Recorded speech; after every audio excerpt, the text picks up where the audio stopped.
So we're waiting in line, slowly getting closer and closer.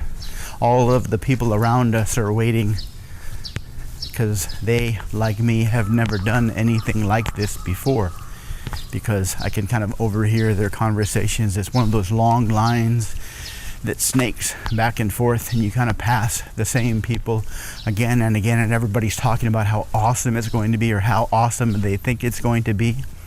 And the way the line is set up, when people finish this, they're on the other side and we can't see their expressions as they get on. We can only see the excitement on their faces as they look forward with anticipation of what they think is going to happen. And my friend turns to me and says, "This reminds me of the time I was driving across country and I picked up a hitchhiker." And I said, "Dude, you picked up a hitchhiker? That's totally dangerous. They could kill you." And he said, "No, she's totally hot," or "She was totally hot." I said, "Really? You didn't tell me about this before." So he says, "Well, I was driving along and she was standing there. Tight pair of jeans, tight shirt, nice boobs, nice face, nice hair." And the first thing he thought of was that it was some kind of a trick. He was going to slow down to pick her up, and her friends would come out of the side or hidden behind somewhere, behind a dumpster or behind a cornfield or something, and come out with a couple of knives and just slash the shit out of him and take all of his stuff. But that didn't happen. What did happen was that he picked her up, and she said she was escaping or trying to escape from an abusive relationship, and she had gotten about 150 miles, and the other guy that picked her up had tried to take advantage of her. So my friend, being the Captain Save-A-Ho that he is, said, "I'll take care of you."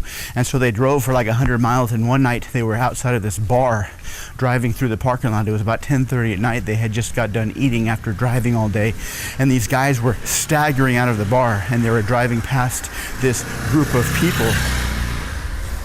And as they were driving past, one of the drunken guys pushed his other drunken buddy. I guess he was telling a joke, and to emphasize the punchline, he pushed his friend. And his friend fell in front of my friend's car, and they drove over him. And the hitchhiker jumped out, got the guy's wallet, came back and said, "Let's go." And so they took off and they went to the next hotel because they decided to stay in the hotel together since it would be easier to split costs. And they finally opened up the guy's wallet, and he had like $600 in there. So they decided, instead of driving to LA for him to get his new job and her to try to find her career as a model or an actress or maybe a porn star, they decided to go on a killing spree, and they started killing people and taking their wallets. And mysteriously enough, every person they killed, they had tons of money in their wallet. And so they were making like $500,000 a week just killing people and taking their money. And I looked at him and said, "Dude, that is the most messed up story I've ever heard." And he said, "Well, don't tell anybody, but I'm still making interest off all that money that we stole." And I said, "What happened to the girl?" And he said, "I don't know. I went my way and she went hers. And maybe she's a porn star. Maybe you've seen her on TV. So maybe some of the porn stars you're watching on TV are actually ex-serial killers." And we got to this ride, which wasn't a ride. It was like some attraction that they'd set up downtown, and they gave flyers out to everyone on their buildings and on their apartments. These little flyers come on down, this special thing, and it was a thing to trick people into coming down so they could go through this gigantic meat processing plant and get turned into human sausage.